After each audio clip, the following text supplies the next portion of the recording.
Hey, hi, how are you?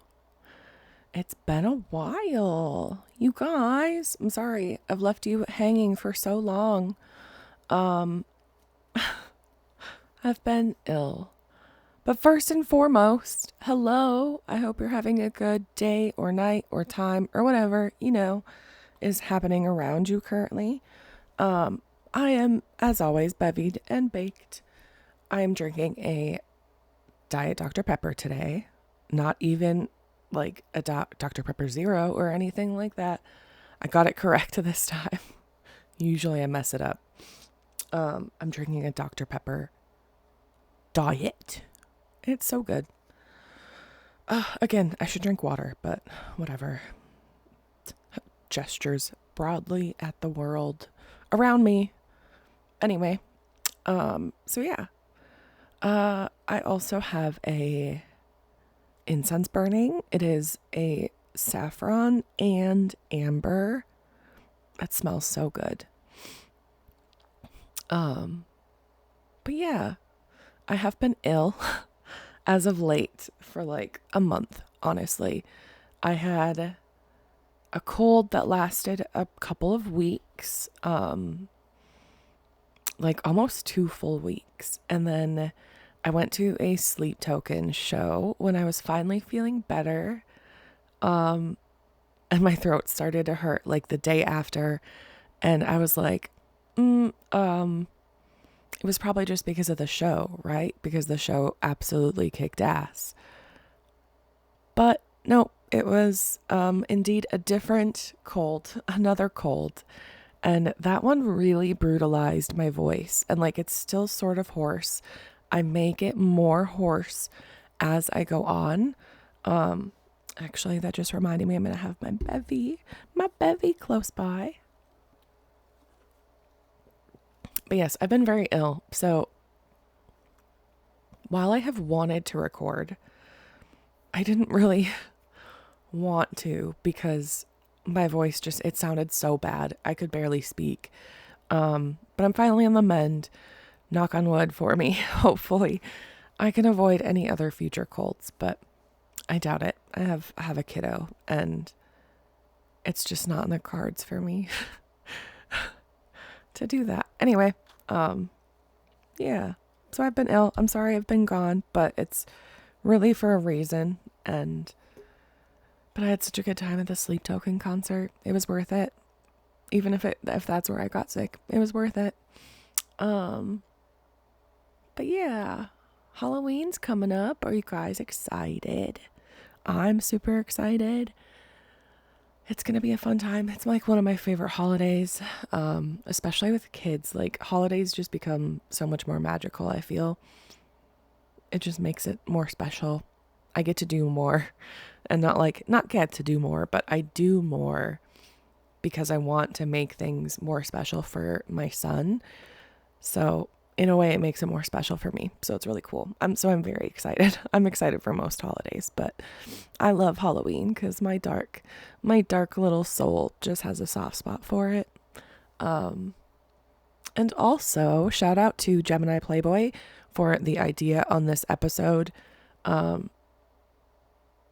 We were just chatting and it came up and like, I wonder why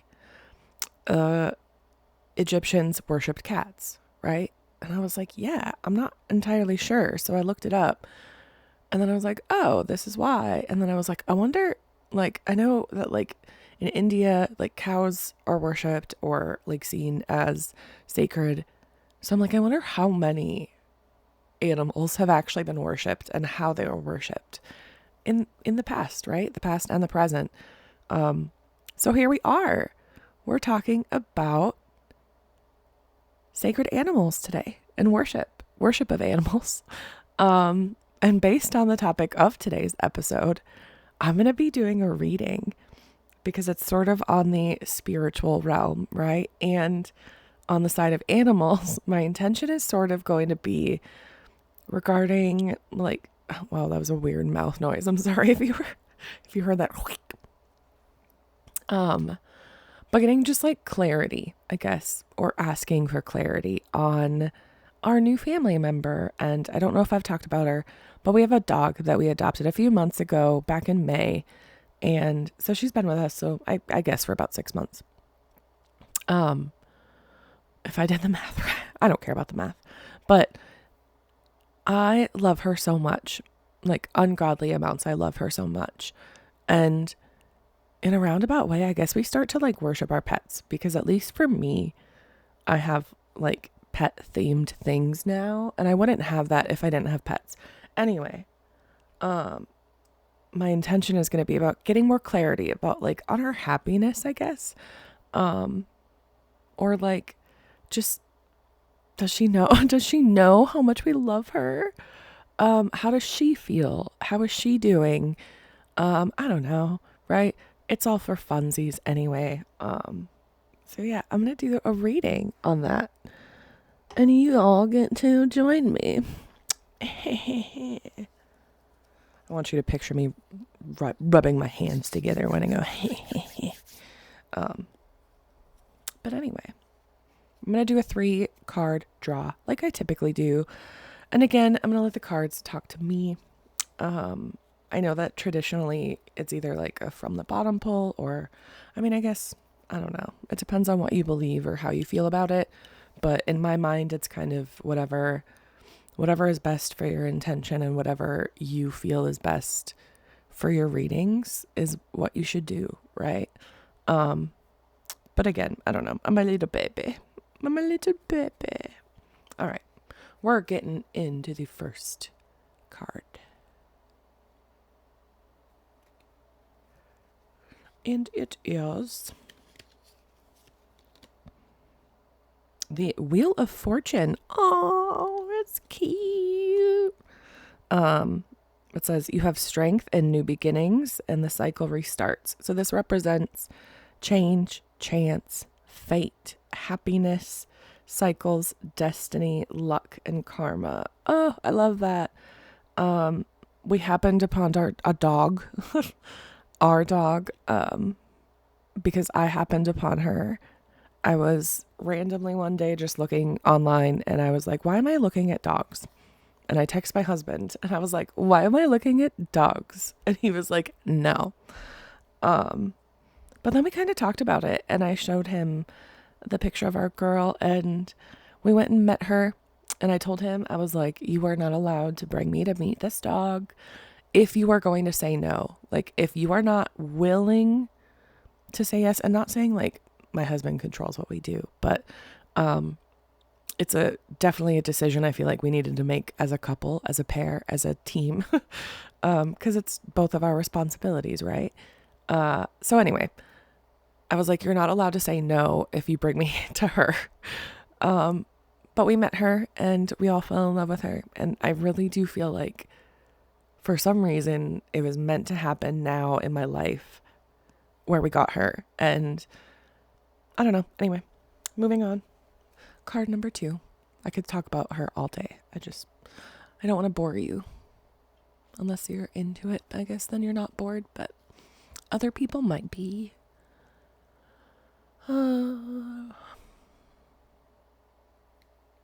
All right, card number 2 is King of Cups. So this is support yourself before you can support others. And I feel like I was just literally talking about this, how I was like, she was meant to happen now in our life, right? Because the person I am now is much different than who I was even 5 years ago. I have done so much work on myself and so much to get where I am. And it's really cool that, support yourself before you can support others, which is what I did before we made the decision together to bring in another family member. This card also represents crafty, wisdom, fierce nature, and calm exterior, considerate, balanced, and generous. Love that. All right, third and final card in the works. You guys aren't going to believe me. Like, I don't want to sound really crazy here, but I almost do get like a pull from the cards. It could all be in my mind, me making it up. I don't know, but I do get like a pull, and then that's where I find my card. All right, third card. Wow, none of these are inverse. I got the Knight of Cups. This is express your creativity with compassionate emotion. It also represents romance, sensitivity, gracefulness, poetry. Why did I say it like that? And idealistic, which I definitely am idealistic. But that was a fun reading. Thanks for trucking along with me, you guys. Very cute. It's reassuring. It makes me feel like she is probably happy with us. Well, obviously, like, she gives us physical signs. She wags her tail and plays, and she just, like, she gets so excited to see us when we come home. Anyway, again, I could talk about her forever, but I have other things to talk about today. I have other animals to talk about. And we're going to get into it, okay? So today's episode is about the sacred and worshipped animals throughout history and today. There are a few names for this practice, zoolatry or theriolatry. I really hope I didn't murder that. Animal worship is sort of the umbrella term for religious or spiritual practices involving animals. Now, bear in mind, this can include both the worship of animal deities, and it can also include animal sacrifice. So I guess I will throw in a little trigger warning here for that. However, my main focus is going to be on the whole worship thing, and the less stabby thing. But there will be some of that, I guess. But really, it's heavily based on the worship and the practices around animals in religions. So another thing to note is that, as well as holding certain animals to be sacred, there are some religions that do they've adopted certain attitudes, I guess, opposite attitudes towards animals. So there are religions out there that do believe that certain animals are unclean.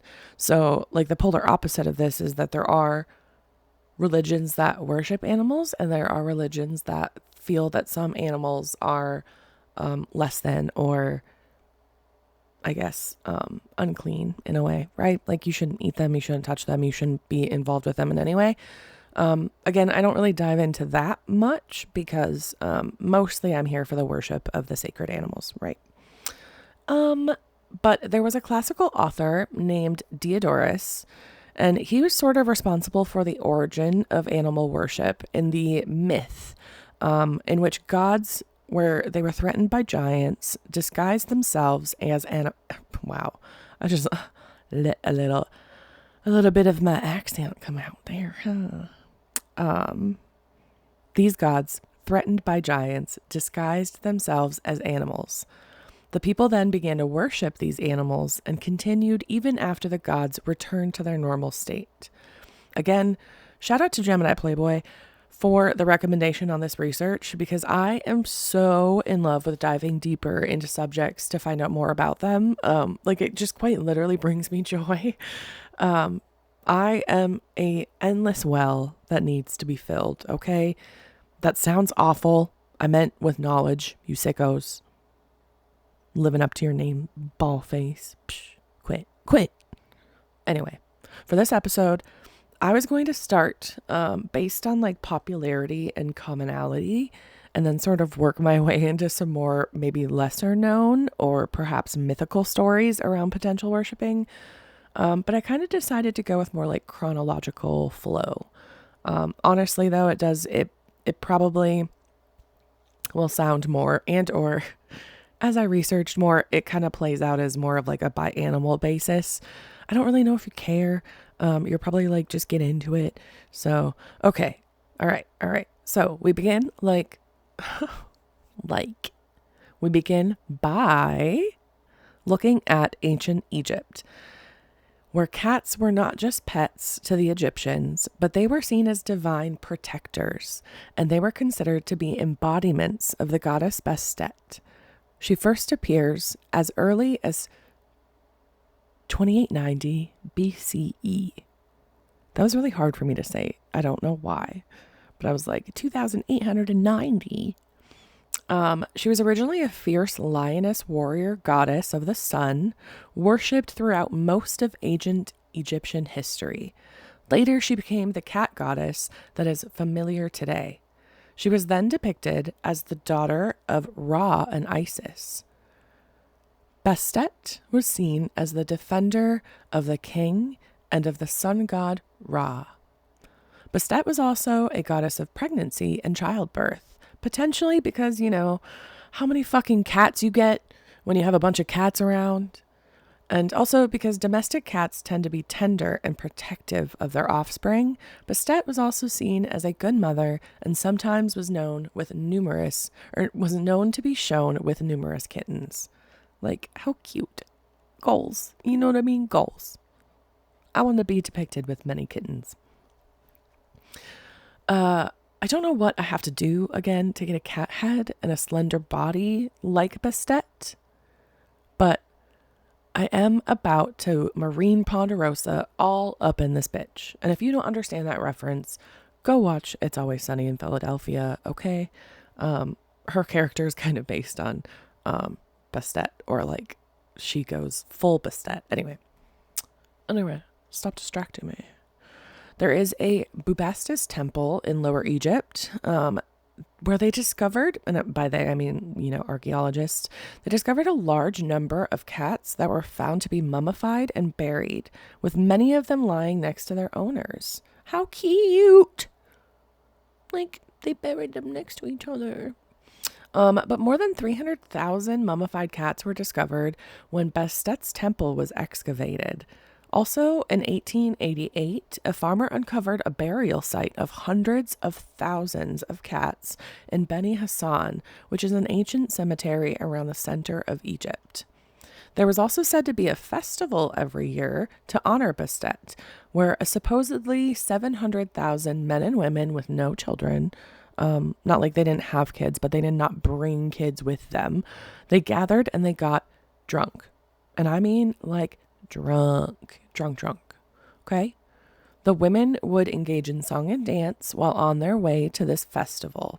And it is said that lioness goddesses are supposed to be appeased with quote unquote feasts of drunkenness. So yeah, I guess that makes sense. But it also kind of makes me sad that I can't worship my cats in the proper way anymore. Then again, I have drunk enough in my life to make up for that. So I think they'll be okay. But yeah, I'm like 1,000+ days with no alcohol. It feels really good. If you drink, that's fine, but it's poison. And eventually, maybe someday. Hopefully you won't. All right, I'm baked. This is the part where I get distracted and then I wander off.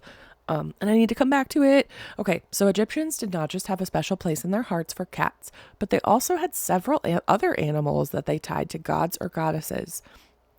For instance, they believed that ibises and baboons were sacred to Thoth. They also believed that crocodiles were seen as sacred to Sobek and Ra. Fish were sacred to Set. Mongoose, shrew, and birds were sacred to the god of Horus, or god Horus. Dogs and jackals were sacred to Anubis. Serpents and eels sacred to Atum. Beetles were sacred to Khepera. And finally, bulls. They were seen as sacred to Apis. As we move on, talking about bulls, let's talk about cows. Do you guys also yell cows out the window when you pass them? Do you pass fields of cows often? I do. I don't know. I'm pretty frequently, I guess. So I get this joy quite a lot. Big bummer if you don't. I'm so sorry. But yes, when you're passing cows, I think it's a law that you have to roll down your window and you have to yell, cows! And a couple of them never look. I was going to say usually look, but no, none of them ever look. But it makes me feel better that they know that I know that they are there and they're cool. Okay, moving on. In an excerpt from author Tony Santos, cows are considered sacred in Hinduism, and he writes that they symbolize nonviolence, motherhood, and abundance.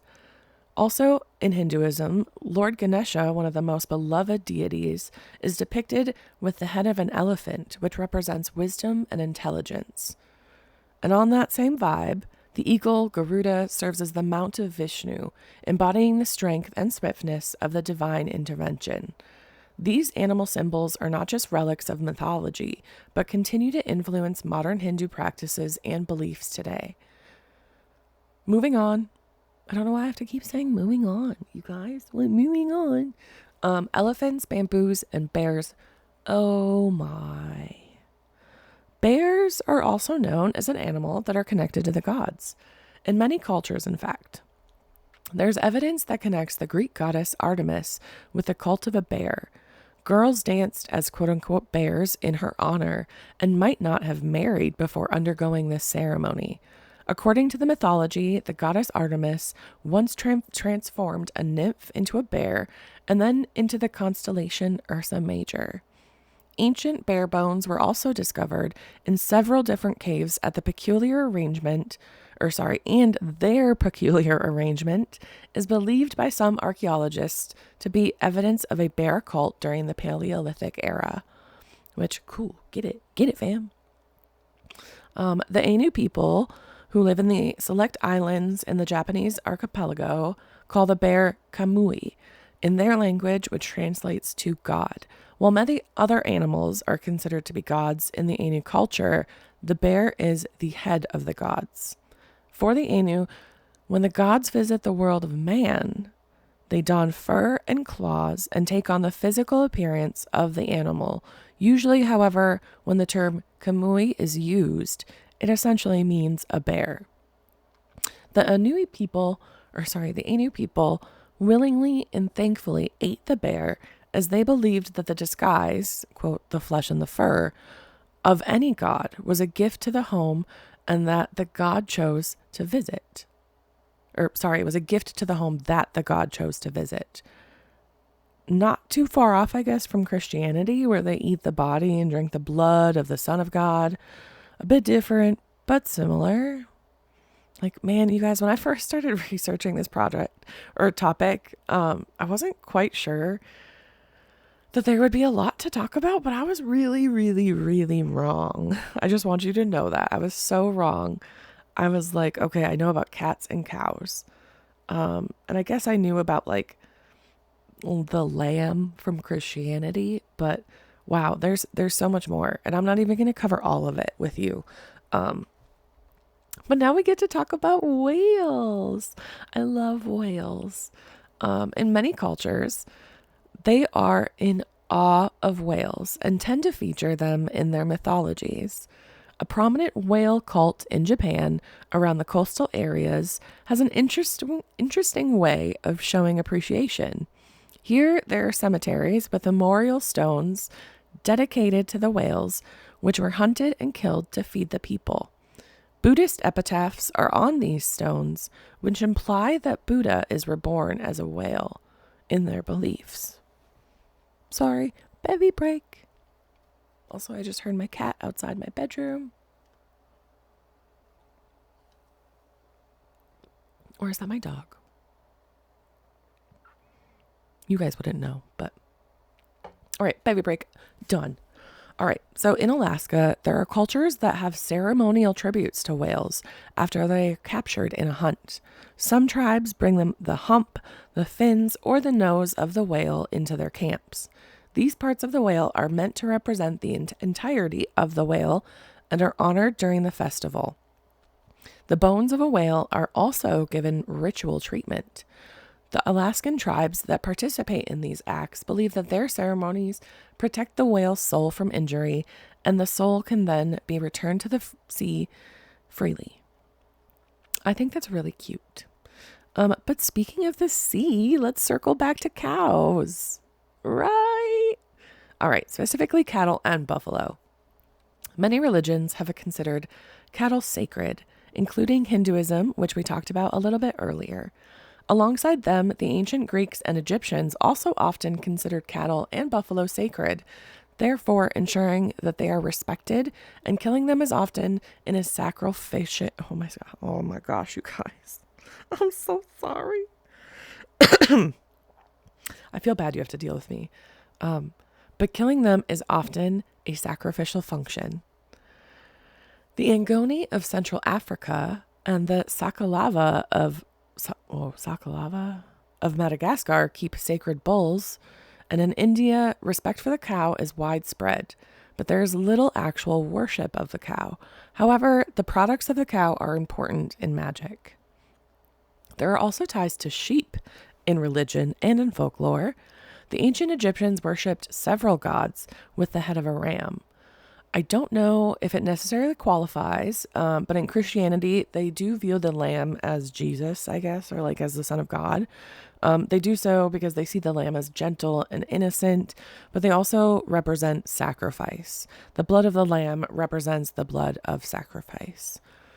In a similar realm to sheep, the goat also has been part of different religions. In Greece, Italy, and Egypt, the goat was worshipped on both goat form and phallic form. This type of worship has sometimes been said to have originated from the goat's increased sex drive. One male goat was capable of fertilizing 150 females. That's wild. Anyway, but I can't go off on that tangent because I'll be there for a while. The Greek god Pan was depicted as having goat characteristics, such as hooves, horns, and a beard. Along with Pan, the goat was closely related to Dionysus during the Roman era. To honor Dionysus, Romans would tear apart a goat and eat it alive. Gross. But also, if you haven't seen Pan's Labyrinth, do so. Just don't walk, run. It's so good. I love Pan's Labyrinth. But yeah, that has Pan in it. The goat was also commonly associated with dark arts and evil. This association was amplified in Egypt during the Middle Ages. But also Baphomet. I love me some Baphomet. Because I also just realized that my religion depicts an animal as a deity. Baphomet, right? That's interesting. I don't know why I didn't put that together. But speaking of which, I just got a candle from the Satanic Temple, and it is tobacco and saffron. Y'all, I don't know why I'm obsessed with saffron, but this one's tobacco and saffron, and it has like Baphomet art on the front, and it's so cute. I love it so much. It's in black glass, and it has a black lid. I love it. Oh, and it smells so freaking good. I'm so excited to burn it. But I told myself I have 2 other candles I have to finish before I can light that one. But you better believe I am burning through those candles at record time. All right, so moving on. We have horses. In an Indo-European and Turkish culture, they practice horse worship. The horse was seen as one of the mythological animals embodying the connection with the other world and with the supernatural.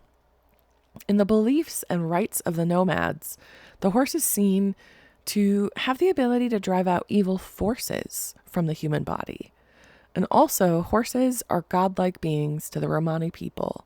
So there are several people that worship horses that I never knew. I guess I should have known.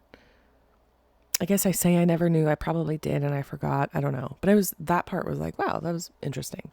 All right. But anyways, I'm excited for this one, you guys. Foxes. Fox deities appear in Chinese and Japanese mythologies and folklore and are worshipped as spirits in shrines, such as the Inari shrines.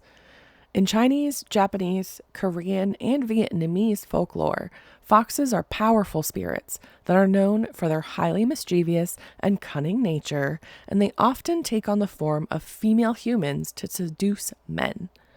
Is that where the term foxy comes from? I'm intrigued. That's a different subject. Anyway, tigers. We can talk about tigers. In Korean history and culture, a tiger is regarded as a guardian that drives away evil spirits and a sacred creature that brings good luck, the symbol of courage and absolute power. It appears not only in the Korean foundation of mythology, but also in folklore, as well as being a favorite subject of Korean art. The tiger is also associated... The tiger is also associated with the Hindu deities Shiva and Durga. Y'all, this next one should surprise you because it surprised me. And if it doesn't surprise you, you're smarter than me. Good luck. Good job. Why did I say good luck? Anyway, frogs. Did you know that frogs are also in this worship party? The ancient Egyptians worshipped a goddess in the form of a frog named Heket. She was a goddess of fertility, both the fertility of the land and the fertility of human reproduction. She was particularly associated with the final stages of the Nile flood, as well as the final stages of human birth. She was portrayed as a divine midwife. And then, sort of on the subject of frogs, I know we already talked about crocodiles a little bit, but before I didn't dive into it, and now I'm going to dive into it a little bit more. So Sobek was an Egyptian deity that was a powerful and fearsome god, associated with violence and strength, and acted as a fierce protector against evil and a punisher of wrongdoers.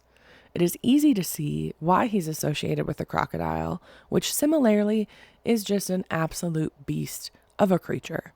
Sobek also had a role in relating to fertility, particularly the fertility brought to the land by the Nile flood, the waters where the crocodiles lived. And speaking of scaly, slimy things, serpents. The worship of the serpent is found in many parts of the Old World and in the Americas. One of the lakes around, actually, where I grew up, called Serpent Lake, and it had a large serpent.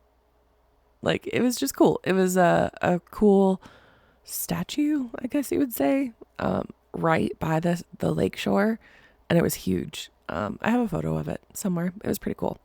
Anyway, in India, snake worship refers to the high status of the snakes in Hindu mythology. Over a large part of India, there are carved representations of cobras, also known as nagas, and food and flowers are offered, and lights are burned at these shrines. And we have not talked about monkeys yet. Chinese religions and mythologies give monkeys and apes cultural significance as metaphors for people. Chinese deities sometimes appear in the guise of monkeys.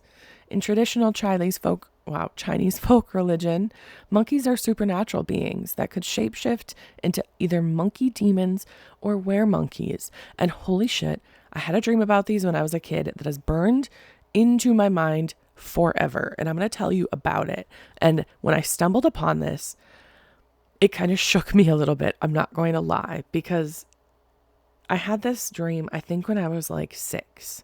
So I was very young, and I don't have many dreams where I'm like, I hold on to them this way, but this is what I will always remember. Maybe because it was so freaky.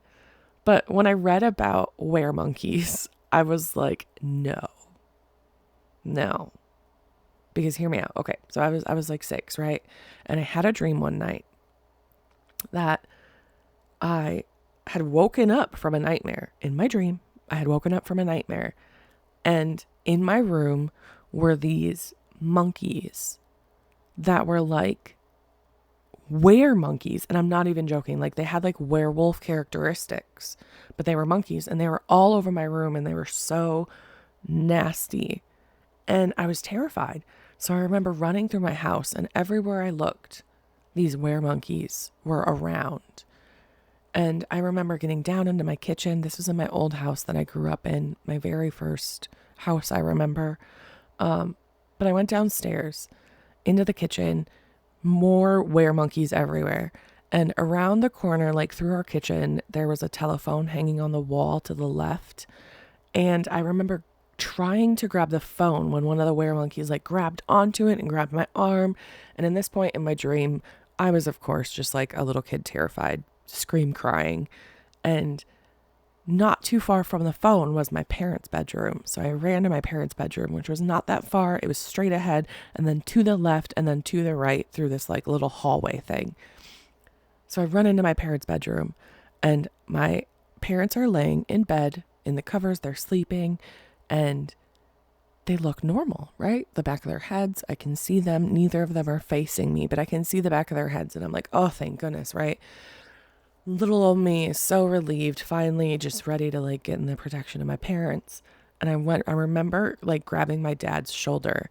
And then at that moment, both of them turned to look at me and they were both weremonkeys. And I'm pretty sure at that point I woke up, but like, y'all, that is some trauma that I have held on to for 25. Wait. So I'm 30. I'm 33. You guys can do the math. But I was 6 when I had that dream. If I held on to it for that long, like it's still so vivid in my mind. And I'm going to have to figure out why as a 6-year-old I was dreaming about weremonkeys or monkey demons. Why am I dreaming about things that are in Chinese folk religion? Anyway, there are so many more, by the way. But I think I kind of sort of want to ease back into recording. I would probably be here for like another hour and a half if I went over everything that I've read as far as how many animals and creatures and all of the things that have been worshipped over time. But to be fair, it's 100% my fault that I would be here for an hour and a half because of the way my brain is. Because, I like to have pauses and I drift off. And I also choose to do this, in a certain state of mind, because why not? I'm here for fun. I'm here for relaxation, and I'm here for you guys. So thank you so much for listening. If you've made it this far, subscribe if you want to, follow me if you want to on Instagram and Threads. I'm really active on Threads, and if you don't like political commentary, just don't go on there. But it's not all political commentary. I'm kind of funny, right? Anyway, I'm going to try also to get this podcast onto YouTube. I haven't figured that out yet, but then it'll be available on Apple, Spotify, and on YouTube once I figure that out. If you have any other suggestions, let me know. You can email me at oh my gosh, please bear with me. I totally forgot my email for this podcast, and I need to look that up really really quick. Okay. So it's Renee Pax Pod. So RENEPAXPOD